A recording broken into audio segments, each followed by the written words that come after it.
Mi smo za 25 godina htjeli, možda čak i ranije, negdje za 21 ili 22 godine, htjeli smo zapravo napraviti nekakvo hrvatsko mikroračunalo s kojim će klinci, s kojim smo inače u kontaktu imati neku platformu za rad.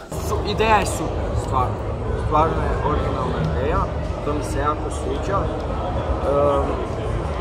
SD karticu, mislim da je bilo bolje mikro. Ovo je zanimljivo zato jer ja volim te starije igre, ne? To je baš za te. Meni je u Kuklinac uvijek bio problem što sam prvo tek morao složiti, skužiti infracrveni, to mi je fora što imaš već i receiver i transmitter. Da. I to je čisto ok, jači proces, bolje da ste na ovom. S druge strane, ako spajate na više sistema, onda je SPI jako dobar. Nije odličan, ali jako dobar, onda možete... Ovo je isto za programiranje, USB port ili... Je. Onda možeš isto i Arduino spojiti preko USB-a i raditi sam što hoćeš. Koji je cilj? Ako hoćete ovo što ste vi rekli da ciljate za neki startup, da im to bude kao, ne znam, centralno računom, nazovimo to tako, za neki manji podsistem, mislim da ovo može funkcionirati, barem po ovome što ovdje piše.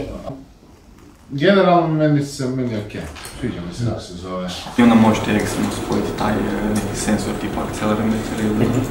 Mislim, ovakav gledam, ovo bi na primjer bilo nešto jako korisno za upravljanje nekih malih letjelica, kvadkoptera.